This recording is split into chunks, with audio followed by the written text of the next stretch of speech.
Students, welcome to TNPSC academy. இந்த வீடியோவில் நம்ம டிஎன்பிஎஸ்சிலேருந்து லேட்டஸ்ட்டாக வந்திருக்கக்கூடிய குரூப் ஒன் எக்ஸாமோட preparation strategy and study plan பற்றி தான் பார்க்க போகிறோம். ஸோ லேட்டஸ்ட்டாக குரூப் ஒன் எக்ஸாமோட நோட்டிஃபிகேஷன் விட்டுருக்காங்க. நாம இந்த வீடியோவில் அந்த எக்ஸாமோட பேசிக் டீட்டெயில்ஸ் என்னென்ன, இந்த எக்ஸாமை ப்ரிப்பேர் பண்ணுறதுக்கு இதுக்குண்டான சிலபஸ் அண்ட் பேட்டர்ன் என்னென்ன, அதே மாதிரி சப்ஜெக்ட்ஸை எப்படி கான்சன்ட்ரேட் பண்ணால் இந்த இருக்கக்கூடிய டைம் பீரியடில் ப்ரிலிம்ஸ் எக்ஸாமை கிளியர் பண்ண முடியும் அப்படிங்கிற டீடைல்ஸ் எல்லாமே இப்போ நம்ம இந்த வீடியோவில் பார்க்க போகிறோம். ஸோ இந்த வீடியோ பார்த்தீங்க அப்படின்னா 2 பார்ட்டாக வரப்போகுது. இது வந்து ஃபர்ஸ்ட் பார்ட். செகண்ட் பார்ட் வந்து நம்மளோட வெப்சைட்டில் டிஎன்பிஎஸ்சி அகாடமி வெப்சைட்டில் உங்களுக்கு ஆன்லைன் லைவ்ல நடக்கும். ஸோ அந்த பார்ட்டில் வந்து மெயினாக சப்ஜெக்டோட இம்பார்ட்டன்ஸ் என்னென்ன, ப்ளஸ் சப்ஜெக்ட் அண்ட் டாபிக்ஸோட அனலைசிஸ் என்ன மாதிரி இருக்குது, எவ்வளோ கொஸ்டின்ஸ் நம்ம ஒவ்வொரு சப்ஜெக்ட்லையும் எதிர்பார்க்கலாம் அப்படிங்கிற இன்டெப்த் டீடைல்ஸ் எல்லாமே நம்ம அந்த 2வது பார்ட்டில் பார்க்க போகிறோம். அது 17ஆம் தேதி 17th அன்னைக்கு வந்து நம்மளோட வெப்சைட் டிஎன்பிஎஸ்சி அகாடமி வெப்சைட்டில் ஆன்லைன் லைவ்ல நடக்கும். ஸோ அதுக்கு நீங்கள் ரெஜிஸ்டர் பண்ணுறதுக்கு இந்த நம்பருக்கு, நீங்கள் கொடுத்துருக்கூடிய நம்பருக்கு நீங்கள் வாட்ஸ்அப் பண்ணி ரெஜிஸ்டர் பண்ணிக்கலாம். அதோட டீடைல்ஸ் எல்லாமே கீழே உங்களுக்கு டிஸ்கிரிப்ஷன்லையும் இருக்குது. ஸோ இப்போ நம்ம வீடியோக்குள்ளே போகலாம். ஸோ முதல்ல இப்போ நம்ம இந்த எக்ஸாமுக்கு என்னென்ன வேகன்சிஸ் வந்திருக்கு, எவ்வளோ வேகன்சிஸ்க்கு இந்த எக்ஸாம் வந்திருக்கு அப்படின்னு பார்த்தோம்னா, ஸோ டோட்டலாக வந்து 90 வேகன்சிஸ் கிட்ட வந்திருக்கு. இதில் பர்டிகுலராக வந்து டெப்டி கலெக்டர் மட்டுமே 16 வேகன்சியும், டிஎஸ்பிக்கு 23 வேகன்சி வந்திருக்கு. ஸோ 90 வேகன்சிஸ்க்கு 90 காலி பணியிடங்களுக்கு இந்த எக்ஸாம் நோட்டிஃபிகேஷன் வந்திருக்கு. ஸோ அதே மாதிரி இம்பார்ட்டண்ட்டாக இந்த எக்ஸாமோட இம்பார்ட்டன்ட் டேட்ஸ் என்னென்னு பார்த்தோம்னா, இது நமக்கு நோட்டிஃபிகேஷன் 28ஆம் தேதி, மார்ச் 28ஆம் தேதி வந்துருந்துச்சு. ஸோ இது அப்ளை பண்ணுறதுக்கு இந்த மாதத்தில் 27ஆம் தேதி வரைக்கும், ஏப்ரல் 27 வரைக்கும் உங்களுக்கு டைம் இருக்குது. ஸோ அதுக்குள்ளே நீங்கள் அப்ளை பண்ணிக்கோங்க. அதே மாதிரி இந்த தடவை டிஎன்பிஎஸ்சியில் மெயினாக வந்து அப்ளை பண்ணும்போது உங்களோட ஃபோட்டோகிராஃபில் வந்து உங்களை பேரும் நீங்கள் அந்த ஃபோட்டோ எப்போ எடுத்தீங்க அப்படிங்கிற டேட்டும் இருக்கணும் அப்படின்னு சொல்லியிருக்காங்க. ஸோ அதனால வந்து ஃபோட்டோ அதுக்கேற்ற மாதிரி நீங்கள் எடுத்துக்கோங்க. எடுத்துகிட்டு அது நீங்கள் ஜஸ்ட் நீங்கள் ஃபோட்டோ எடுக்கக்கூடிய ஸ்டூடியோலேயே சொல்லி உங்கள் ஃபோட்டோவில் வந்து உங்கள் பேர், அதே மாதிரி நீங்கள் எப்போ எடுத்தீங்க அப்படிங்கிற அந்த டேட் வச்சு நீங்கள் அப்லோட் பண்ணிட்டீங்க அப்படின்னா உங்களுக்கு அது கரெக்டாக இருக்கும். ஸோ இதோட டேட் வந்து 27ஆம் தேதி வரைக்கும் அப்ளை பண்ணுறதுக்கு டைம் இருக்குது. ஸோ அதுக்குள்ளே நீங்கள் வந்து கரெக்டாக அப்ளை பண்ணிவிடுங்க. ஸோ இதோட அப்ளை பண்ணுறதுல உங்களுக்கு எதுவும் டவுட்ஸ் இருக்குது, எதுவும் கிளாரிஃபிகேஷன் வேணாலும் நீங்கள் கீழே கமெண்ட்ஸ்லையும் கேட்கலாம். இல்லைனாலும் நம்மளுடைய அஃபிஷியல் வாட்ஸ்அப் நம்பருக்கு நீங்கள் வாட்ஸ்அப் பண்ணி கேட்கலாம். ஸோ அந்த நம்பர் கீழே உங்களுக்கு டிஸ்கிரிப்ஷன்லேயே கொடுத்துருப்பாங்க. ஸோ அடுத்து இம்பார்ட்டண்ட்டாக வந்து இதோட எக்ஸாம் வந்து நமக்கு ஜூலை 13ஆம் தேதி இருக்குது. ஸோ கிட்டத்தட்ட இருக்கக்கூடிய இந்த டைம் கேப் வந்து நமக்கு நல்ல ஒரு டைம் கேப். இதில் கரெக்டாக நம்ம யூஸ் பண்ணால் தாராளமாக இந்த எக்ஸாமை நம்ம கிளியர் பண்ண முடியும். ஸோ இந்த எக்ஸாமுக்கு நீங்கள் அப்பியர் ஆகிறதுக்கு என்னென்ன பேசிக் எலிஜிபிலிட்டி இருக்கணும் அப்படின்னு பார்த்தோம் அப்படின்னா, ஸோ ஏஜ் எலிஜிபிலிட்டியை பொறுத்த வரைக்கும் உங்களுக்கு நீங்கள் ஏதாவது ஒரு கம்யூனல் கேட்டகரியில் வர்றீங்க, எஸ்சி, எஸ்சிஏ, எஸ்டி, பிசி இல்லை பிசிஎம், அந்த மாதிரி ஏதாவது கம்யூனல் கேட்டகரியில் வரீங்கன்னா 39 வயசு வரைக்கும் நீங்கள் எழுதலாம். அதே மாதிரி நீங்கள் ஏதாவது ஒரு டிகிரி முடிச்சிருந்தா போதும். ஃபைனல் இயர் ஸ்டூடெண்ட்ஸ் இந்த எக்ஸாம் அப்பியர் ஆகலாமான்னு கேட்டால், ஃபைனல் இயர் ஸ்டூடெண்ட்ஸ் வந்து நீங்கள் ஃபைனல் செமஸ்டரில் இருக்கீங்க அப்படின்னா தாராளமாக வந்து இந்த எக்ஸாம் வந்து நீங்கள் அப்பியர் ஆகலாம். ஸோ மெயின்ஸுக்கு முன்னாடி, அதாவது ப்ரிலிம்ஸ் எக்ஸாம் முடிஞ்சதுக்கப்புறம் வரக்கூடிய மெயின்ஸுக்கு முன்னாடி உங்களோட ஃபைனல் ரிசல்ட்ஸ் வந்தால் போதும். அதே மாதிரி நீங்கள் லாஸ்ட் இயர் கம்ப்ளீட்டட் ஸ்டூடெண்ட்ஸ், இன்னும் உங்களுக்கு டிகிரி வரல, இல்லை வந்து உங்களுக்கு ப்ரொவின்ஷனல் இன்னும் வரல, அந்த மாதிரி எதுவும் ப்ராப்ளம் இருந்தாலும் அது ஒன்றும் இஷ்யூவே கிடையாது. தாராளமாக இந்த எக்ஸாமுக்கு நீங்கள் வந்து அப்ளை பண்ணி எழுதலாம். ஸோ நீங்கள் வந்து உங்களோட டிகிரி சர்டிஃபிகேட் எல்லாமே கடைசியாக நீங்கள் கவுன்சிலிங் போகும்போது தான் கேட்பாங்க. அதுக்கு இன்னும் எப்படியுமே உங்களுக்கு 1 இயர் டைம் கேப் வந்துடும். ஸோ அதுக்குள்ளே நீங்கள் அதை வாங்கிக்கலாம். ஸோ ஃபைனல் இயர் ஸ்டூடெண்ட்ஸ், அதே மாதிரி இப்போ வந்து எக்ஸாம் முடிச்சுட்டு வெயிட் பண்ணக்கூடிய ஸ்டூடெண்ட்ஸ் எல்லாருமே தாராளமாக இதை அப்ளை பண்ணலாம். ஸோ ஏதாவது ஒரு டிகிரி முடிச்சிருந்தா போதும், எனி டிகிரி, ஏதாவது ஒரு அண்டர் கிராஜுவேட் டிகிரி முடிச்சிருந்தா போதும், நீங்கள் வந்து தாராளமாக இந்த குரூப் 1 எக்ஸாமுக்கு அப்பியர் ஆகி இந்த எக்ஸாம் நீங்கள் எழுத முடியும். ஸோ அடுத்து நம்ம இந்த ப்ரிப்பரேஷன் ஸ்ட்ராட்டஜிக்குள்ளே போகலாம். இப்போ வந்து ப்ரிப்பரேஷன் ஸ்ட்ராட்டஜியில் ஃபர்ஸ்ட் அண்ட் ஃபார்மோஸ்ட் நம்ம எங்கேருந்து ஆரம்பிக்கணும், என்ன பண்ணணும் அப்படிங்கிறதா நமக்கு ஃபர்ஸ்ட் கொஸ்டினாக இருக்கும். ஸோ இப்போ வந்து நோட்டிஃபிகேஷன் வந்துருச்சு, ஓகே நம்ம இப்போ படிக்க ஆரம்பிக்கிறோம் அப்படின்னா எதுலேருந்து ஆரம்பிக்கிறது, எதை படிக்கிறது, எதை கான்சன்ட்ரேட் பண்ணுறது அப்படிங்கிறதா நமக்கு ஃபர்ஸ்ட் கொஸ்டினாக இருக்கும். ஸோ அதுக்கு எப்போவுமே ஒரு காம்படிட்டிவ் எக்ஸாம் அப்படின்னா அதை வந்து நம்ம ஸ்டார்ட் பண்ணுறது அதோட சிலபஸ் அண்ட் பேட்டர்னை வச்சு தான். அது என்ன சிலபஸ்க்கு அது எக்ஸாம் இருக்குது, அது நம்ம வந்து அந்த எக்ஸாமோட சிலபஸ் என்னென்ன, அதோட பேட்டர்ன் என்னென்ன அப்படின்னு தெரிஞ்சாதான் அந்த எக்ஸாமை நம்மளால் ப்ராப்பராக அப்ரோச் பண்ண முடியும். ஸோ அதே மாதிரி குரூப் 1 எக்ஸாமை நம்ம அப்ரோச் பண்ணுறதுக்கும் நமக்கு முதல்ல நம்ம எதில் ஸ்டார்ட் பண்ணணும் அப்படின்னா இந்த எக்ஸாமோட சிலபஸ் அண்ட் பேட்டர்ன்ல தான் நம்ம ஸ்டார்ட் பண்ணணும். சப்போஸ் நீங்க ஏற்கனவே டிஎன்பிஎஸ்சி எக்ஸாம் ப்ரிப்பேர் பண்ணிட்டு இருக்கீங்க அப்படின்னா நீங்க கண்டிப்பா குரூப் 1 எக்ஸாமோட இதோட சிலபஸ் என்ன, பேட்டர்ன் என்னன்னு உங்களுக்கு தெரிஞ்சிருக்கும். இருந்தாலும் அதை வச்சுக்கிட்டு அதோட சப்ஜெக்ட் இம்பார்ட்டன்ஸ் என்னென்ன, அந்த சப்ஜெக்ட்ஸை எப்படி அப்ரோச் பண்ணணும் அப்படின்னு தெரிஞ்சா தாராளமாக இருக்கக்கூடிய டைம் பீரியட்ல இந்த எக்ஸாமை வந்து நம்ம அப்ரோச் பண்ணி கிளியர் பண்ண முடியும். ஸோ இந்த எக்ஸாமோட சிலபஸ் அண்ட் பேட்டர்ன் தெரிஞ்சுக்கிறதுக்கு முதல்ல இந்த எக்ஸாமோட ஸ்டேஜஸ் என்னென்ன அப்படின்னு பார்த்துருவோம். ஸோ குரூப் 1 பொறுத்த வரைக்கும் பார்த்தோம் அப்படின்னா இந்த டிஎன்பிஎஸ்சியில் நடக்கக்கூடிய highest civil service exam. So இதுல மொத்தம் 3 ஸ்டேஜ் இருக்கு, ப்ரிலிம்ஸ், மெயின்ஸ் அண்ட் இன்டர்வியூ அப்படின்னு சொல்லி மொத்தம் 3 ஸ்டேஜ் இருக்கு. ஸோ இந்த ப்ரிலிம்ஸ் அப்படிங்கிறத பார்த்தோம் அப்படின்னா இது நமக்கு அப்ஜெக்டிவ் டைப்ல நடக்கும். அதாவது இந்த ப்ரிலிம்ஸை பொறுத்த வரைக்கும் உங்களுக்கு வந்து ஒரு OMR ஷீட் கொடுத்துருவாங்க. அந்த OMR ஷீட்ல நீங்க வந்து சூஸ் த பெஸ்ட் அப்படிங்கிற மாதிரி ஆப்ஷன் ஏயா, பியா, சியா, டியா அப்படின்னு சொல்லி நீங்க சூஸ் பண்ற மாதிரி இருக்கும். ஸோ ப்ரிலிம்ஸ் கொஸ்டின்ஸ் பார்த்தீங்க அப்படின்னா உங்களுக்கு இங்கிலீஷ், தமிழ் ரெண்டுலையுமே இருக்கும். அந்த இதில் நீங்க இங்கிலீஷ் மீடியம்ல படிச்சாலும் சரி, தமிழ் மீடியம்ல படிச்சாலும் சரி, இங்கிலீஷ் தமிழ் ரெண்டுலையுமே இருக்கும். அதுல அந்த கொஸ்டினோட ஆன்சர் என்ன அப்படிங்கிறத நீங்க ஆப்ஷனா வந்து ஜஸ்ட் ஷேட் பண்ணுவீங்க, OMR ஷீட்ல ஷேட் பண்ணுவீங்க. இதுதான் நமக்கு ப்ரிலிம்ஸ் எக்ஸாம் அப்படிங்கிறது. ஸோ இந்த எக்ஸாம்ல யார் யார் வந்து கிளியர் பண்றாங்களோ அவங்க அடுத்த ஸ்டேஜா இருக்கக்கூடிய மெயின்ஸ் எக்ஸாமுக்கு போவாங்க. ஸோ இந்த மெயின்ஸ் எக்ஸாம் பார்த்தீங்க அப்படின்னா இது வந்து ஒரு ரிட்டன் எக்ஸாமா இருக்கும். இது ஒரு எழுத்து தேர்வு. ஸோ ரிட்டன் எக்ஸாமா இருக்கும். ஸோ உங்களுக்கு வந்து பார்த்தீங்க அப்படின்னா நீங்கள் வந்து உங்களுக்கு பேப்பர் கொடுத்துருவாங்க. அந்த பேப்பரில் வந்து நீங்கள் இங்கிலீஷ் மீடியமில் படிச்சிருக்கீங்கன்னா இங்கிலீஷ்லேயே கம்ப்ளீட்டாக எழுதலாம். இல்லை தமிழ் மீடியமில் படிச்சிருக்கீங்கன்னா நீங்கள் தமிழில் எழுதலாம். ஸோ லாங்குவேஜ் வந்து டிஎன்பிஎஸ்சி பொறுத்த வரைக்கும் எப்பவுமே ப்ராப்ளம் கிடையாது. ஸோ உங்களுக்கு எந்த இதில் உங்களுக்கு கரெக்டாக படிக்கிறதுக்கு கம்ஃபர்டபுளாக இருக்குமோ அதிலே நீங்கள் படிச்சுக்கலாம். ஸோ மெயின்ஸ் எக்ஸாம்ங்கிறது முழுக்க வந்து நீங்கள் மெயின்ஸ் எக்ஸாமை பொறுத்த வரைக்கும் பார்த்தீங்க அப்படின்னா இது கம்ப்ளீட்டாக வந்து ஒரு ரிட்டன் எக்ஸாமாக இருக்கும். ஸோ மெயின்ஸில் வந்து மொத்தம் 4 பேப்பர் இருக்கும். ஸோ இந்த பேப்பர்ஸோட டீடைல்ஸ்லாம் நம்ம அடுத்து பார்ப்போம். ஸோ ஃபைனலாக மெயின்ஸில் கிளியர் ஆகிறவங்க வந்து இன்டர்வியூக்கு போவாங்க.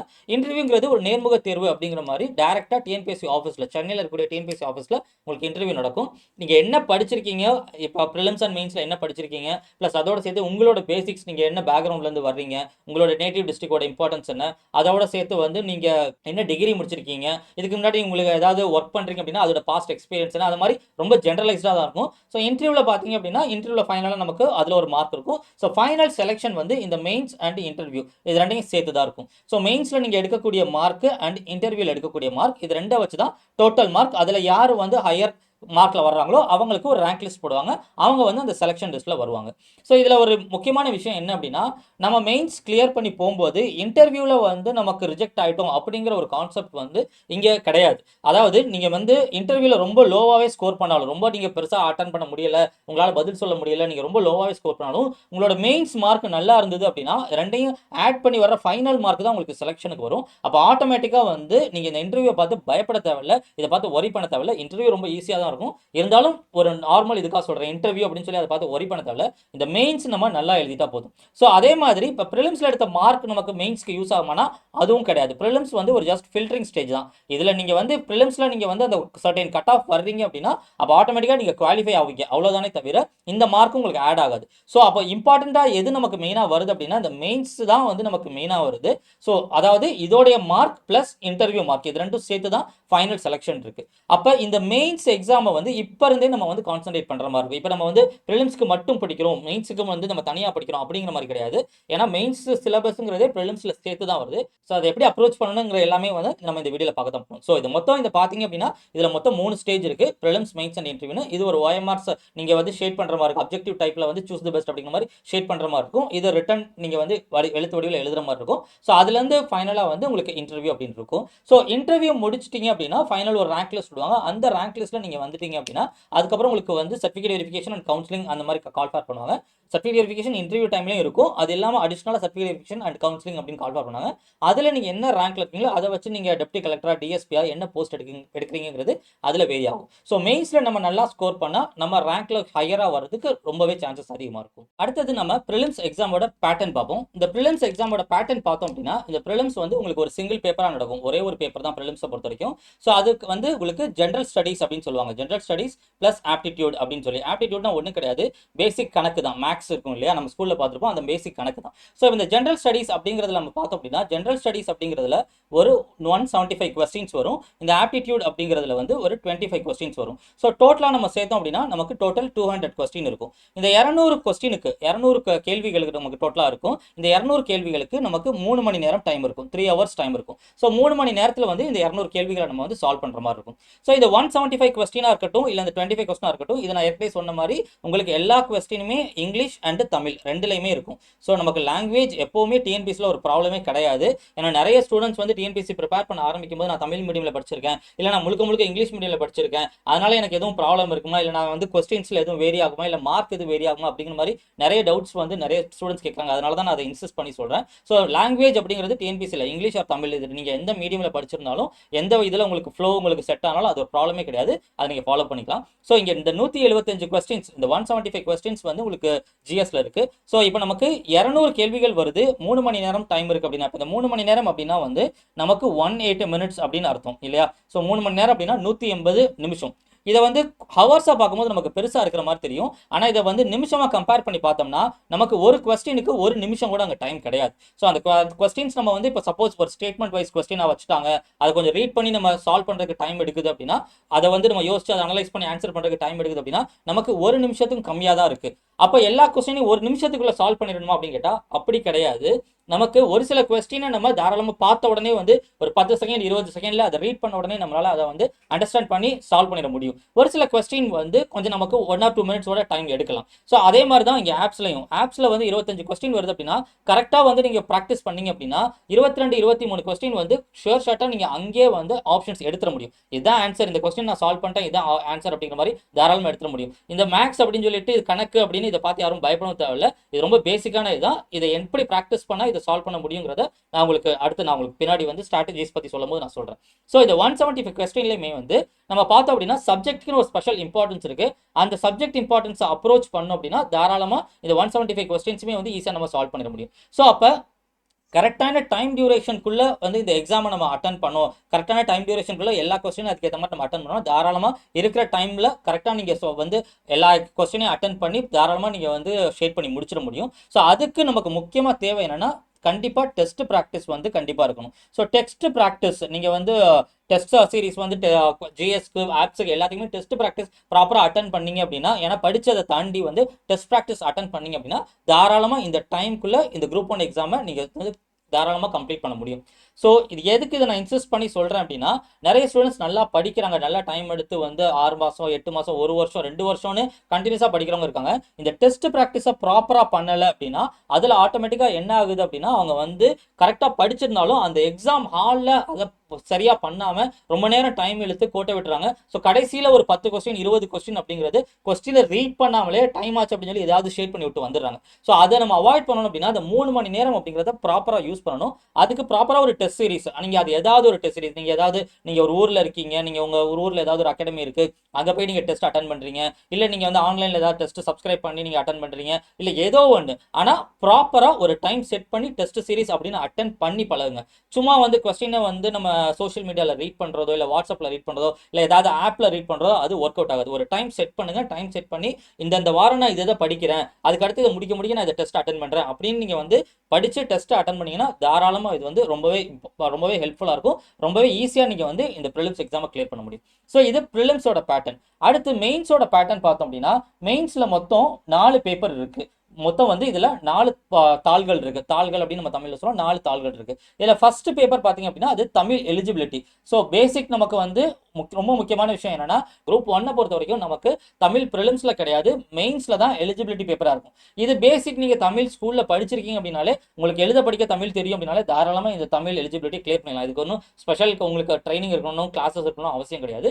பேசிக்காக உங்களுக்கு தமிழ் எழுத படிக்க தெரியும், நம்ம ஸ்கூலில் தமிழில் லாங்குவேஜாக படிச்சிருக்கோம், ஒரு பேப்பர் தமிழாக படிச்சிருக்கோம் அப்படின்னாலே தாராளமாக இது வந்து ஈஸியாக நீங்கள் கிளியர் பண்ணலாம். ஏன்னா அதுலேருந்து ஒரு comprehension, translation, Tamil to English, English to Tamil translation, அதே மாதிரி எஸ்ஏ ஒன்று எழுதுறது, அந்த மாதிரி தான் இருக்கும். ஸோ பேசிக்காக இதில் வந்து உங்களுக்கு 100 கொஸ்டின் 100 மார்க்குக்கு இருக்கும். இந்த 100 மார்க்கில் வந்து நீங்கள் ஆவரேஜாக வந்து 40%, 40 மார்க்கை தாண்டிட்டீங்க அப்படின்னா தாராளமாக இது வந்து நீங்கள் தமிழ் வந்து கிளியர் பண்ணிடலாம். ஸோ மிச்சம் 3 பேப்பர் மெயின்ஸில் இருக்கக்கூடிய மிச்சம் 3 பேப்பர் என்னென்னு பார்த்தோம்னா பேப்பர் 2, 3 and 4 அப்படின்னு சொல்லி இந்த 3மே இந்த ஜென்ரல் ஸ்டடீஸ் பேப்பர் தான், ஜிஎஸ் பேப்பர் தான். ஸோ இந்த ஜிஎஸ் ஆக்சுவலாக என்ன அப்படின்னு பார்த்தோம்னா இந்த ஜிஎஸ் வந்து கிட்டத்தட்ட இங்கே நம்ம ஜென்ரல் ஸ்டடீஸ் பொது அறிவுன்னு நம்ம இங்கே ப்ரிலிம்ஸில் படிக்கிறோம் இல்லையா, இதோட ஒரு எக்ஸ்பேண்டட் சிலபஸ் தான் இந்த ஜிஎஸ் 3 பேப்பருமே.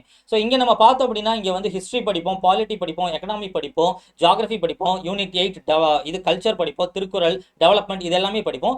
அதோட ஒரு எக்ஸ்பேண்டட் சிலபஸ் இப்போ லேட்டஸ்ட் அப்டேட்டில் இதோட எத்திக்ஸ் சேர்த்துருக்காங்க. ஸோ இந்த எத்திக்ஸ் பேப்பர் அப்படிங்கிறது நிறைய ஸ்டேட்டோடைய குரூப் 1 எக்ஸாம்ஸ்ல அதர் ஸ்டேட் சொல்றேன், அதர் ஸ்டேட்டோட குரூப் 1 எக்ஸாம்ஸ்ல இந்த எத்திக்ஸ் பேப்பரை முன்னாடியே நிறைய சேர்த்துட்டாங்க. ஏன்னா யூபிஎஸ்சியில் 2012-13 இதை சேர்த்தாங்க. அப்போ நடந்த சேஞ்சஸ்ல இந்த எத்திக்ஸ் அப்படிங்கிறத UPSC civil service exam, IAS IPS எக்ஸாம்ல சேர்த்தாங்க. அதுக்கப்புறம் அதை பார்த்து நிறைய ஸ்டேட்ல மற்ற மாநிலங்கள்ல சேர்த்தாங்க. டிஎன்பிஎஸ்சியில் இப்போ இது லேட்டஸ்டா இந்த வருஷத்துல இருந்து இந்த வர்ற எக்ஸாம்ஸ்ல இருந்து இந்த எத்திக்ஸ் வந்து சேர்த்திருக்காங்க. ஸோ இந்த எத்திக்ஸ் மட்டும்தான் வந்து இங்க தனியாக நமக்கு அடிஷனலா வர்ற பேப்பரா இருக்கும். இந்த எத்திக்ஸ் அப்படின்னா வந்து பேசிக்கா வந்து எத்திக்ஸ்னா என்ன, இன்டெகிரிட்டினா என்ன, அந்த மாதிரி இதெல்லாமே நம்ம படிக்கிற மாதிரி இருக்கும். இந்த பொது அறிவு அப்படிங்கிறது இதோட ஒரு எலாபரேட்டிவ் சிலபஸ் தான். அப்ப ப்ரிலிம்ஸ் நீங்க படிக்கிறீங்க அப்படின்னா ப்ரிலிம்ஸை நீங்க ப்ராப்பரா படிச்சு முடிக்கிறீங்கன்னா கிட்டத்தட்ட வந்து 60% 70% மெயின்ஸை நீங்க படிச்சிட்டீங்க அப்படின்னு தான் அர்த்தம். அதாவது இப்போ நீங்கள் ஃபார் எக்ஸாம்பிள் ப்ரிலிம்ஸில் வந்து முகலாய பேரரசை பற்றி படிக்கிறீங்க, இது ஹிஸ்ட்ரியில், இல்லை வந்து ப்ரிலிம்ஸில் வந்து ஃபண்டமெண்டல் ரைட்ஸ் பற்றி நீங்கள் இந்தியன் பாலிட்டியில் அடிப்படை கடமைகள் அடிப்படை உரிமைகள் பற்றி வந்து நீங்கள் ஃபண்டமெண்டல் ரைட்ஸ் ஃபண்டமெண்டல் டியூட்டிஸ் பற்றி இந்தியன் பாலிட்டியில் படிக்கிறீங்க. இதெல்லாமே வந்து நமக்கு சிலபஸில் இருக்கக்கூடிய டாபிக்ஸ். சிலபஸ் எடுத்து பார்த்தீங்கன்னா உங்களுக்கு தெரியும். ஸோ ஃபஸ்ட் டைம் நீங்கள் ப்ரிப்பேர் பண்ணி சிலபஸ் எடுத்து ரீட் பண்ணி பாருங்க, அதில் இந்த டாபிக்ஸ் எல்லாமே இருக்கும். ஸோ இந்த டாபிக்ஸ் நீங்கள் படிக்கிறீங்க அப்படின்னா அப்போ படிக்கும் போதே ஆட்டோமேட்டிக்காக நீங்கள் வந்து மெயின்ஸுக்கும் சேர்த்து தான் நீங்கள் படிக்கிறீங்கன்னு அர்த்தம். இப்போ அதே மாதிரி ஜியாகிரஃபி, டெவலப்மெண்ட், கல்ச்சர் எல்லாமே தான், எல்லாமே நீங்கள் மெயின்ஸுக்கு சேர்த்து தான் படிக்கிறீங்கன்னு அர்த்தம். இப்போ என்ன ஒரு வித்தியாசம்னா, இங்கே வந்து நம்ம அப்ஜெக்டிவாக தானே ஷேட் பண்ணுவோம், இங்கே நம்ம ரிட்டனாக எழுதுவோம். அப்படின்னா நீங்கள் படிக்கும் போதே வந்து என்ன பண்ணணும் அப்படின்னா, அதை வந்து இப்போ ஒரு கொஸ்டின் வந்து உங்களுக்கு ரிட்டனாக கேட்டால் உங்களுக்கு எழுத தெரிகிற மாதிரி நீங்கள் ஸ்டார்டிங்லேருந்தே இப்படி படிக்க ஆரம்பிச்சிடணும். குரூப் 1 அந்த மாதிரி படித்தா மட்டும்தான் ஒர்க் அவுட் ஆகும். ஸோ ஸ்டார்டிங்லேருந்தே அந்த கொஸ்டினை வந்து இப்போ ஒரு முகலாய பேரரசு பற்றி கேட்குறாங்க, இல்லை ஃபண்டமெண்டல் டியூட்டிஸ் பற்றி கேட்குறாங்க, இல்லை ஜிடிபி பற்றி கேட்குறாங்க, இல்லை ஜிஎஸ்டியோட இம்பார்ட்டன்ஸ் பற்றி கேட்குறாங்க, இல்லை நித்தி ஆயோக் பற்றி கேட்குறாங்க, என்ன சப்ஜெக்டோ என்ன டாப்பிக்கோ அது ஒரு டாபிக் நீங்கள் படிக்கிறீங்க அப்படின்னா அதை படிக்கும்போது அதை எதில் படிக்கணுங்கிறத நான் அடுத்து சொல்கிறேன். பட் அதை நீங்கள் படிக்கும்போது அதை அப்படியே நீங்கள் வந்து ஒரு ரிட்டனாக எழுதுகிற மாதிரி நீங்கள் வந்து இப்போ ஸ்கூல்லாம் எப்படி நம்ம படிச்சிருப்போம், ஒரு 2 மார்க் இல்லை 5 மார்க் கேட்டால் அப்படி எழுதுறதுக்கு ரெடியாகிற மாதிரி படிப்போமோ அந்த மாதிரி படிச்சிட்டிங்கன்னா அப்போ ஆட்டோமேட்டிக்காக ப்ரிலிம்ஸ் கொஸ்டினையும் உங்களால் அப்ரோச் பண்ண முடியும், ஃபியூச்சரில் வரக்கூடிய மெயின்ஸ் எக்ஸாமையும் சேர்த்து அப்ரோச் பண்ணிட முடியும். ஸோ இந்த மாதிரி அப்ரோச் பண்ணிங்கன்னா ப்ரிலிம்ஸ் கம் மெயின்ஸ் ஆட்டோமேட்டிக்காக இதிலே கவர் ஆகிடும். இதுக்கு பேர் தான் ப்ரிலிம்ஸ் கம் மெயின்ஸுங்கிறது. ப்ரிலிம்ஸ் கம் மெயின்ஸ்னா மெயின்ஸையும் படிக்கிறோம் ப்ரிலிம்ஸையும் படிக்கிறோம் அப்படி அர்த்தம் கிடையாது. ப்ரிலிம்ஸுக்கும் மெயின்ஸுக்கும் காமனாக தான் வந்து 60% 70% டாபிக்ஸ் இருக்கு. ஸோ ப்ரிலிம்ஸ்க்கு முதல்ல படிக்கும் போதே அதை கம்ப்ளீட்டா நம்ம வந்து படிச்சிட்டோம் அப்படின்னா ஆட்டோமேட்டிக்கா மெயின்ஸோட டாபிக்ஸ் அதிலே கவர் ஆயிடுது. அடிஷனலா கொஞ்சம் அடிஷனலா வரக்கூடிய டாபிக்ஸையும் பிளஸ் அதோட சேர்த்து அந்த ரிட்டன் ப்ராக்டிஸ் எப்படி பண்ணணும் எப்படி எழுதணும் அப்படிங்கிறத வந்து இந்த மெயின்ஸோட டைம் பீரியட்ல நம்ம வந்து ப்ராக்டிஸ் பண்ணாலே தாராளமா இருக்கும். போதுமான அளவு தாராளமா நீங்க மெயின்ஸ் வந்து கிளியர் பண்ண முடியும். அதே மாதிரி மெயின்ஸ் மார்க் பாத்தீங்க அப்படின்னா இங்க இருக்கக்கூடிய ஒவ்வொரு பேப்பருக்கும் வந்து 250 மார்க் இருக்கும். ஒவ்வொரு பேப்பர் 2, பேப்பர் 3, பேப்பர் 4க்கு ஒவ்வொன்றுக்குமே 250 மார்க் இருக்கும். அதே மாதிரி உங்களுக்கு 3 மணி நேரம் டைம் இருக்கும். ஸோ அந்த மார்க்குங்கிறது அதில் நீங்கள் எவ்வளோ நல்லா அந்த கொஸ்டின்ஸ் எல்லாமே எழுதுறீங்களோ அதுக்கேற்ற மாதிரி உங்களுக்கு வந்து ஸ்கோர் வரும். ஸோ அது நான் ஏற்கனவே சொன்ன மாதிரி இங்கிலீஷ்னா நீங்கள் இங்கிலீஷில் கம்ப்ளீட்டாக எழுதலாம், இல்லை தமிழ் அப்படின்னா நீங்கள் தமிழில் கம்ப்ளீட்டாக எழுதலாம். ஆனால் வந்து இங்கிலீஷ் தமிழ்னு மாற்றி எழுத முடியாது. அதாவது இப்போ நீங்கள் வந்து ஒரு கொஸ்டின் இங்கிலீஷ்லையும் ஒரு கொஸ்டின் தமிழ்லையும் அப்படிலாம் எழுத முடியாது. நீங்கள் இங்கிலீஷ் அப்படின்னா முன்னாடியே நீங்கள் கொடுத்துருவீங்க. மெயின்ஸ் அப்போ ஒரு அப்ளிகேஷன் நீங்கள் கொடுப்பீங்க. அது இப்போ நீங்கள் வந்து கொடுத்துருவீங்க, நீங்கள் இங்கிலீஷ் மீடியம் எழுத போறீங்களா தமிழ் மீடியம் எழுத போறீங்களான்னு. ஸோ அப்போ நீங்கள் கொடுத்ததை வச்சு அந்த மீடியம்லாம் நீங்கள் ஃபாலோ பண்ணுற மாதிரி இருக்கும். ஸோ இப்போ நீங்கள் மீடியம் ஆஃப் ஸ்டடி பொறுத்த வரைக்கும் நீங்கள் என்ன இதில் மொழியில் நீங்கள் வந்து படிக்க போறீங்கிறது உங்களுக்கு எது கம்ஃபர்டபுளாக இருக்குமோ, நீங்கள் என்ன மீடியமில் காலேஜ் படிச்சிங்க இல்லை ஸ்கூல் படிச்சிங்க இல்லை எது உங்களுக்கு கம்ஃபர்டபுளாக இருக்குமோ அதிலே நீங்கள் படிச்சுக்கலாம். இங்கிலீஷ் மீடியம்னா நீங்கள் இங்கிலீஷில் கண்டினியூஸாக படிச்சுக்கலாம், தமிழ் மீடியம்னா நீங்கள் தமிழில் கண்டினியூஸாக படிச்சுக்கலாம். தமிழில் எழுதினா மார்க் அதிகமாக வருமோ, இங்கிலீஷில் எழுதினா மார்க் அதிகமாக வருமோ அப்படிலாம் எதுவுமே கிடையாது. இந்த மாதிரி ஒரு சில போகஸான விஷயம்லாம் வந்து சில பொருள் எல்லாமே வந்து சோஷியல் மீடியாவில் ஸ்ப்ரெட் ஆகிட்டு இருக்கு. பட் நம்பாதீங்க, அந்த மாதிரிலாம் எதுவும் கிடையாது. உங்கள் கொஸ்டினுக்கு ஆன்சர் தெளிவாக இருந்தது அப்படின்னா கண்டிப்பாக மார்க் நல்லா வரும். நம்ம கொஸ்டினுக்கு இரலவெண்ட் ஆன்சர் இல்லை சும்மா ஏதாவது கதை அடிச்சு வைக்கிறோம் அப்படின்னா இங்கே எல்லாத்தையுமே தெளிவாக ஒன் பை ஒவ்வொரு வார்த்தையும் ஒவ்வொரு வேர்டும் ஒவ்வொரு சென்டென்ஸும் ரீட் பண்ணி தான் மார்க் போடுவாங்க. ஸோ அதில் ஏதாவது வந்து ஸ்கூல் காலேஜில் கதை அடிக்கிற மாதிரி அது இங்கே பாசிபிள் கிடையாது. பட் ப்ராப்பராக நம்ம கொஸ்டினுக்கு ஆன்சர் எழுதணும் அப்படின்னா கண்டிப்பாக இதில் வந்து நல்லாவே நம்ம ஸ்கோர் பண்ண முடியும். ஸோ பேட்டர்ன் பொறுத்த வரைக்கும் சிம்பிள். உங்களுக்கு இங்கே வந்து ஒரு 200 கொஸ்டின் வரப்போது. இந்த 200 கொஸ்டினில் எத்தனை கொஸ்டின் நீங்கள் ஹையராக ஸ்கோர் பண்ணுறீங்கிறத வச்சு தான் நீங்கள் மெயின்ஸ் போறீங்களா இல்லையாங்கிறது இருக்கு. ஸோ மெயின்ஸை பொறுத்த வரைக்கும் நமக்கு இந்த 3 பேப்பர் தான் நமக்கு இம்பார்ட்டண்ட்டாக மார்க் ஸ்கோர் பண்ணுற பேப்பர். இது வந்து எலிஜிபிலிட்டி பேப்பர் தான். இது நம்ம வந்து 40 மார்க் எடுத்து பாஸ் ஆகிட்டோம் அப்படின்னா ஓகே அவ்வளோதான். மற்றபடி வந்து இந்த 3 பேப்பரில் இருக்கக்கூடிய 250 வரக்கூடிய மார்க் பிளஸ் அதோட சேர்த்து வந்து நமக்கு இன்டர்வியூ மார்க், இதுதான் வந்து ஃபைனல் ஸ்கோரிங். ஸோ எப்பவுமே படிக்கும் போது ஏற்கனவே சொன்ன மாதிரி நீங்கள் ஒரு டாபிக் எடுக்கிறீங்க அப்படின்னா அதை கம்ப்ளீட்டாக வந்து ப்ரிலிம்ஸ்க்கும் மெயின்ஸாக அதை ஒரு ரிட்டனாக எழுதுறதுக்கு ஈக்குவலாக இருக்கிற மாதிரி நீங்கள் படிச்சிங்க அப்படின்னாலே தாராளமாக உங்களுக்கு ப்ரிலிம்ஸ் அண்ட் மெயின்ஸ் ரெண்டுக்குமே அது வந்து கம்ப்ளீட்டாக கவர் ஆகிடும். ஸோ இதோட சிலபஸ் நீங்கள் டவுன்லோட் பண்ணணும் அப்படின்னா இதோட சிலபஸ் வந்து டிஎன்பிஎஸ்சியோட அஃபிஷியல் வெப்சைட்டில் இருக்குது. அதோட வந்து கீழே சிலபஸோட லிங்க்கும் நான் பிடிஎஃப் லிங்க்கும் கீழே டிஸ்கிரிப்ஷனில் நான் கொடுத்துருக்கேன். அதுலேயுமே நீங்கள் டவுன்லோட் பண்ணிக்கலாம். இல்லை இதோட மெட்டீரியல்ஸோட டீடைல்ஸ் வேணும்னாலுமே நம்மளுடைய வாட்ஸ்அப் நம்பர் நீங்கள் வாட்ஸ்அப் பண்ணீங்க அப்படின்னா உங்களுக்கு வாட்ஸ்அப்லையும் சென்ட் பண்ணுவாங்க. ஸோ அடுத்து முக்கியமாக இந்த எக்ஸாமுக்கு வந்து நம்ம எப்படி படிக்க போகிறோம் எப்படி அப்ரோச் பண்ண போகிறோம் அப்படிங்கிறது நமக்கு தெரியணும். ஸோ இப்போ சிலபஸ் பிடிஎஃப் நீங்கள் டவுன்லோட் பண்ணி பார்த்தீங்க அப்படின்னா அதில் லிஸ்ட் ஆஃப் சிலபஸ் கொடுத்துருப்பாங்க. ஸோ அந்த லிஸ்ட் ஆஃப் சிலபஸ் என்னங்கிறத நான் இங்கே ஜஸ்ட் உங்களுக்கு லிஸ்ட் பண்ணுறேன். ஸோ ஃபர்ஸ்ட் பார்த்தீங்க அப்படின்னா சயின்ஸ் அறிவியல் அப்படின்னு கொடுத்துருப்பாங்க. ஸோ அடுத்ததான் நமக்கு வந்து இது கரண்ட் அஃபேர்ஸ் அப்படின்னு கொடுத்துருப்பாங்க, நடப்பு நிகழ்வுகள் அப்படின்னு கரண்ட் அஃபேர்ஸ் கொடுத்துருப்பாங்க. அடுத்து ஹிஸ்ட்ரி அண்ட் ஐஎன்எம். ஹிஸ்ட்ரியும் ஐஎன்எம்மும் தனித்தனி இந்தியன் நேஷனல் மூவ்மெண்ட் அதாவது இந்திய சுதந்திர போராட்டம் தனித்தனி சப்ஜெக்டாக காமிச்சிருப்பாங்க. நான் இங்கே படிக்கிறதுக்காக நான் இங்கே வந்து சேர்த்து லிஸ்ட் பண்ணியிருக்கேன். ஸோ அடுத்து நமக்கு ஜியாகிரபி புவியியல்னு ஒரு சப்ஜெக்ட் இருக்கும். அடுத்து வந்து இந்தியன் பாலிட்டி இந்திய ஆட்சியல் ஒரு சப்ஜெக்ட் இருக்கும். அடுத்து இந்தியன் எக்கனாமி இந்திய பொருளாதாரம்.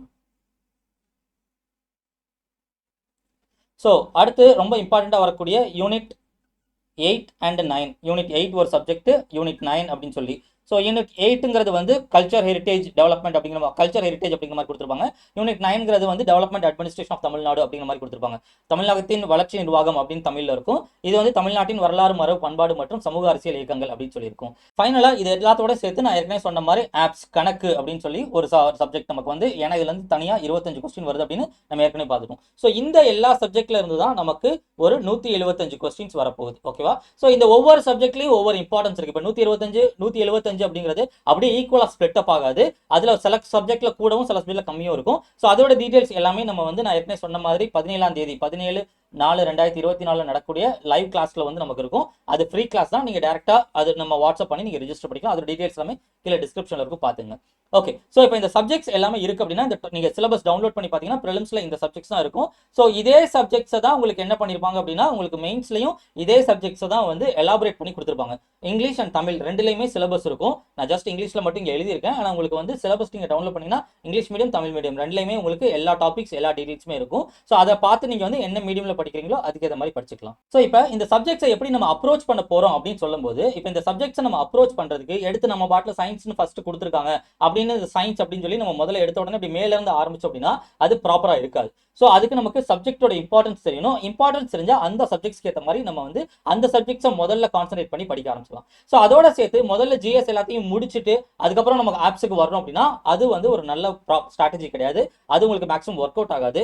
அதுக்கு நீங்க என்ன பண்ணலாம் அப்படின்னா நீங்க உங்களுடைய ஒரு நாள், ஒரு டே அப்படிங்கிறத வந்து நீங்க 3ஆ ஸ்ப்ளிட் பண்ணிக்கலாம். இந்த 3ஆ ஸ்ப்ளிட் பண்றதுல வந்து இதுல வந்து ஜிஎஸ்ல இருந்து ஒரு சப்ஜெக்ட் வந்து நீங்க ஒரு பார்ட், ஜிஎஸ்ல இருந்து ரெண்டாவது சப்ஜெக்ட் வந்து ஒரு பார்ட் பிளஸ் ஆப்ஸ் அப்படிங்கிற இந்த கணக்கு வந்து ஒரு பார்ட் அப்படிங்கிற மாதிரி வச்சுக்கலாம். அதாவது இப்போ ஒரு நாளைக்கு நீங்க வந்து உங்களால வந்து ஒரு 3 மணி நேரம் ஆவரேஜா வந்து ஒரு 3 மணி நேரம் உங்களால படிக்க ஒதுக்க முடியுது அப்படின்னா அதுல வந்து ஜிஎஸ் பேப்பர் 1க்கு வந்து ஒரு 1 இல்ல 1.5 மணி நேரம், ஏன்னா ஒரு சில டாபிக்ஸ் கூட எடுக்கலாம், இல்ல ஒரு சில டாபிக்ஸ் கம்மியா எடுக்கலாம். ஸோ இப்போ ஜிஎஸ் பேப்பர் 2க்கு வந்து ஒரு மணி நேரம் அப்படின்னு சொல்லி, ஆப்டிடியூடுக்கு ஒரு அரை மணி நேரம் 30 நிமிஷம் அப்படிங்கிற மாதிரி நீங்க ஒதுக்குனீங்க அப்படின்னா வந்து ஆட்டோமேட்டிக்கா, அதாவது ஒரு நாள்ல நீங்க 2 ஜிஎஸ் பேப்பர் பிளஸ் ஆப்ஸ் அப்படிங்கிற மாதிரி படிச்சிங்க அப்படின்னா உங்களுக்கு அதை அப்ரோச் பண்ணுறது ரொம்ப ஈஸியாக இருக்கும். இது நான் ரொம்ப பேசிக்காக சொல்கிறேன். இது கண்டிப்பாக நீங்கள் ஒரு நாளில் 2 படிக்கணும் அப்படின்லாம் கிடையாது. சில பேருக்கு ஒரு நாளில் இது வந்து எதுக்கு 2 படிக்க சொல்கிறோம் அப்படின்னா சில பேருக்கு 1 படிச்சுட்டு இருந்தால் போர் அடிக்கும். கண்டினியூஸாக 2 மணி நேரம் 3 மணி நேரம் 1 படிச்சுட்டு இருந்தால் போர் அடிக்கும் ஒரு சப்ஜெக்ட்டை. இப்போ ஹிஸ்ட்ரி எடுக்கிறீங்க, அதை மட்டுமே கண்டினியூஸாக படிச்சிருந்தா போர் அடிக்கும். இல்லை பாலிட்டி எடுக்கிறீங்க, அதை மட்டுமே கண்டினியூஸாக படிச்சுட்டு இருந்தால் போர் அடிக்கும். அப்படின்னா அதுக்காக தான் 2 சப்ஜெக்டை அப்ரோச் பண்ணுங்க அப்படின்னு சொல்கிறது. உங்களுக்கு ஒரு சப்ஜெக்டே உங்களால் 2 மணி நேரம் 3 மணி நேரம் படிக்க முடியும் அப்படின்னா தப்பு கிடையாது, தாராளமா படிக்கலாம், எந்த இதுவும் கிடையாது. அதே மாதிரி இல்ல எனக்கு 2 சப்ஜெக்ட் இல்ல 3 சப்ஜெக்ட் படிச்சாதான் எனக்கு போர் அடிக்காது, நான் 3/4 மணி நேரம் 3 சப்ஜெக்டா படிச்சுக்கிறனாலும் தாராளமா அந்த மாதிரியும் படிக்கலாம். பட் 3க்கு மேல போகாதீங்க. ஏன்னா இருக்கக்கூடிய நேரத்துல நம்ம 4 சப்ஜெக்ட் எடுக்கிறோம் அப்படின்னா ஒரு சப்ஜெக்ட்டுக்கு அரை மணி நேரம் தான் ஒதுக்குறோம் அப்படின்னா, அரை மணி நேரம் இல்ல அதை விட குறைவா ஒதுக்குறோம் அப்படின்னா ஒரு கன்சிடரபிள் டாபிக்ஸ் நம்ம முடிச்ச மாதிரி இருக்காது. நமக்கே வந்து இந்த இவ்வளவு டாபிக் முடிச்சிருக்கோம் அப்படிங்கிற மாதிரி இருக்காது. அதனால மேக்ஸிமம் 3 போய்க்கிறங்க. மினிமம் வந்து நீங்க 2 இல்ல 1 எடுத்துக்கலாம். ஸோ உங்களுக்கு வந்து போர் அடிக்காம இருக்கணுங்கிறதுக்காக தான் நான் 2 அப்படிங்கிற மாதிரி சொல்லியிருக்கேன். ஆனா தயவு செஞ்சு டெய்லியும் ஆப்டிடியூட ப்ராக்டிஸ்ல வச்சுக்கோங்க. ஆப்டிடியூட் அப்படின்னா இதை ஒரு சப்ஜெக்டா எடுத்து உட்காந்து படிச்சுட்டு இருக்க கூடாது. ஆப்டிடியூட் அப்படிங்கிறது கணக்கு நம்ம ஸ்கூல்ல என்ன பண்ணிப்போம், போட்டு பார்த்துருப்போம், ப்ராக்டிஸ் பண்ணி பார்த்துருப்போம். ஸோ ஆப்டிடியூட் அப்படின்னு சொல்லி தனியா ஆப்ஸுக்குன்னு சொல்லி ஒரு நோட் வச்சுக்கோங்க. ஆப்டிடியூட் அண்ட் ரீசனிங் அப்படின்னு சொல்லி அதுக்குன்னு ஒரு நோட் வச்சுக்கோங்க. அதுல நீங்க வந்து நீங்க கணக்குல வந்து எதுல இருந்து ப்ராக்டிஸ் பண்ணிக்க, நீங்க ஏதாவது அகாடமி ஜாயின் பண்ணிருக்கீங்க, இல்ல நீங்களா படிக்கிறீங்க, எதுவா இருந்தாலும் சரி, நீங்களா படிக்கிறீங்கன்னா புக்ஸ்ல இருந்து அந்த கொஸ்டினை எடுத்துக்கோங்க. கொஸ்டின் எடுத்து நீங்க சால்வ் பண்ணி பாருங்க. ஸோ கரெக்டா வந்துச்சுன்னா ஓகே, இல்ல தப்பா வந்துச்சுன்னா ஏன் தப்பு அப்படின்னு சொல்லி அவங்க என்ன சொல்யூஷன் கொடுத்துருக்காங்கிறதையும் பாருங்க. இல்ல நீங்க ஏதாவது கிளாஸ் அட்டன் பண்றீங்க, அகாடமி ஜாயின் பண்ணிருக்கீங்க, ஆன்லைன்லயோ இல்ல டைரக்டா ஆஃப்லைன்லயோ ஏதாவது ஜாயின் பண்ணிருக்கீங்க அப்படின்னா அப்ப அதோட கிளாஸ் பாக்குறீங்க, அவங்களோட கிளாஸ் பாக்குறீங்கன்னா அதை அப்படியே சால்வ் பண்ணுங்க. ஸோ ஆப்டிடியூட் தயவு செஞ்சு ஒரு நோட்டு போட்டு சால்வ் பண்ணிட்டே வாங்க. இந்த நோட் கடைசியா வந்து நீங்க எக்ஸாமுக்கு போறதுக்கு முன்னாடி இந்த நோட்டை லைட்டா திருப்பி பார்த்துட்டு போனாலே, இம்பார்ட்டன்ட் ஃபார்முலா வருதுன்னா அது சைட்ல வந்து ஒரு ஃபார்முலா அப்படின்னு சொல்லி எழுதி வச்சுக்கோங்க. ஸோ அந்த மாதிரி இந்த நோட்டை நீங்க திருப்பி பார்த்துட்டு போனாலே ஆட்டோமேட்டிக்கா உங்களுக்கு கம்ப்ளீட் ஆப்ஸ் உங்களுக்கு ரீகால் ஆயிடும், தாராளமா ரிவிஷன் பண்ண மாதிரி ஆயிடும், போய் நீங்க எக்ஸாம்ல வந்து எழுத முடியும். ஆப்டிடியூட் நம்ம லட்டு மாதிரி 25 கொஸ்டினுக்கு கண்டிப்பா 22 பிளஸ் கண்டிப்பா எடுத்தாகணும். எடுத்தாதான் கட் ஆஃப் நம்ம ரொம்ப சிம்பிளா நம்ம டச் பண்ண முடியும். அதனால ஆப்டிடியூட் லட்டு மாதிரி எடுக்கக்கூடியது. ஸோ அதனால அதை நல்லா ஞாபகம் வச்சுங்க. இதை ஒரு டெய்லி ப்ராக்டிஸா கொண்டு வாங்க. ஏன்னா இதுல என்ன ப்ராப்ளம் அப்படின்னா, மொத்தமா கடைசியில நம்ம ஆப்டிடியூட ப்ராக்டிஸ் பண்ணோம் அப்படின்னா அதுக்கு நிறைய டைம் ஒதுக்கி கடைசியில வந்து கடைசி எக்ஸாமுக்கு ஒரு வாரம் 2 வாரத்துக்கு முன்னாடி அப்பதான் ஆப்டிடியூட் எடுக்கிறோம் அப்படின்னா அதுக்கு நிறைய டைம் ஒதுக்கி கடைசியில செய்ய வேண்டிய இந்த பொது அறிவுங்கிற இந்த ஜென்ரல் ஸ்டடீஸோட ரிவிஷனை பண்ணாம போயிடுவோம். ஸோ ஜென்ரல் ஸ்டடீஸ் எவ்வளோக்கு எவ்வளோ படிக்கிறோமோ அவ்வளோக்கு அவ்வளோ எக்ஸாமுக்கு முன்னாடி ப்ராப்பரா ரிவைஸ் பண்ணியிருக்கணும், ப்ராப்பரா அதை வந்து திருப்பி பார்த்துருக்கணும். ஸோ அந்த ரிவிஷன் ப்ராப்பரா இருந்தால் தான் எக்ஸாம் ஹாலில் நம்மளால ஆன்சரை ஈஸியாக எடுக்க முடியும். இல்லைன்னா இதுவா அதுவான்னு கன்ஃபியூஸ் ஆகிற மாதிரி இருக்கும், ஏயா பியா சியா கன்ஃபியூஸ் ஆகிற மாதிரி இருக்கும். ஸோ அந்த கன்ஃபியூஷன் இருக்கக்கூடாது அப்படின்னா நீங்க வந்து ஜென்ரல் ஸ்டடீஸை வந்து எக்ஸாமுக்கு முன்னாடி இருக்கக்கூடிய ஒரு வாரம் 2 வாரம் கம்ப்ளீட்டா ரிவிஷனுக்கு மட்டுமே ஒதுக்கிருங்க. மார்க் டெஸ்ட் சீரிஸ் நான் ஏற்கனவே சொன்ன மாதிரி மார்க் டெஸ்ட் அட்டன் பண்ணுங்க, கம்ப்ளீட் மாதிரி தேர்வு அப்படிங்கிற மாதிரி மார்க் டெஸ்ட் அட்டன் பண்ணுங்க. அதே மாதிரி வந்து அதோட ரிவிஷன் மட்டுமே கம்ப்ளீட்டா பண்ணிட்டு இருங்க. ஸோ அந்த மாதிரி உங்களுக்கு கடைசியில் ரிவிஷன் மட்டும் இருக்கணும்னா இப்போ இருந்தே டெய்லி ஆப்டிடியூட்னு நீங்க எடுத்து ப்ராக்டிஸ் பண்ணீங்கன்னா உங்களுக்கு ஈஸி ஆகிடும். அதே மாதிரி ஆப்டிடியூட டெய்லி ப்ராக்டிஸ் பண்ண சொல்றதுக்கு இன்னொரு ரீசன் என்னன்னா, ஆப்டிடியூட்ல மொத்தமா நீங்க எடுத்தீங்க அப்படின்னா கிட்டத்தட்ட வந்து உங்களுக்கு ஒரு அது 15ல இருந்து 20 டாபிக் கிட்ட தான் வரும். அவங்க கொடுத்துருக்கிறது ஒரு 12-15 டாபிக் மாதிரி கொடுத்துருப்பாங்க. ஆனா அவங்க கேட்கக்கூடிய கொஸ்டின்ஸ் அண்ட் சப் டாபிக்ஸ் வச்சு எடுத்தோம்னா மேக்ஸிமம் ஒரு 20 டாபிக் மாதிரி எடுக்கலாம். ஸோ ஒரு 20 டாபிக் டோட்டலா வருதுன்னா ஒரு டாபிக்கு நீங்க வந்து 2 நாள் இல்ல 3 நாள் அப்படின்னு ஒதுக்கி அரை மணி நேரம் அப்படிங்கிற அரை மணி நேரம் இல்ல 3/4 மணி நேரம் அட் மேக்ஸிமம் அது மாதிரி ஒதுக்கி நீங்க வந்து ஒரு டாபிக்கை 3 நாள் இல்ல மேக்ஸிமம் 4 நாள் அப்படி நீங்க பார்த்தாலுமே இப்ப இருந்து கொஞ்சம் கொஞ்சமா நீங்க பார்த்துக்கிட்டே வர்றீங்க அப்படின்னா ஆட்டோமேட்டிக்கா எக்ஸாமுக்கு முன்னாடி மொத்த டாபிக்கே நீங்க பார்த்து முடிச்சிருப்பீங்க, அதை சால்வ் பண்ணி முடிச்சிருப்பீங்க. உங்ககிட்ட ஒரு கம்ப்ளீட் நோட் இருக்கும், அதுல வந்து அந்த நோட் கம்ப்ளீட்டா நீங்க சால்வ் பண்ணிருப்பீங்க.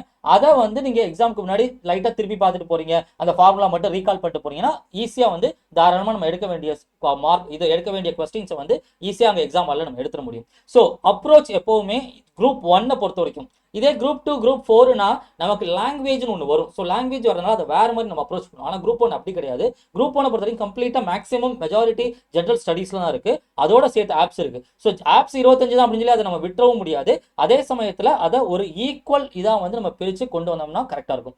ஒரு நாளைக்கு நான் எத்தனை மணி நேரம் படிக்கணும், நான் 4 மணி நேரம் படிக்கணுமா 8 மணி நேரம் படிக்கணுமா அப்படிங்கிறது அடுத்த கொஸ்டின் இருக்கும். ஒரு நாளைக்கு எத்தனை மணி நேரம் நீங்க படிக்கணுங்கிறது உங்களுடைய டைம் பீரியடை பொறுத்து இருக்கு.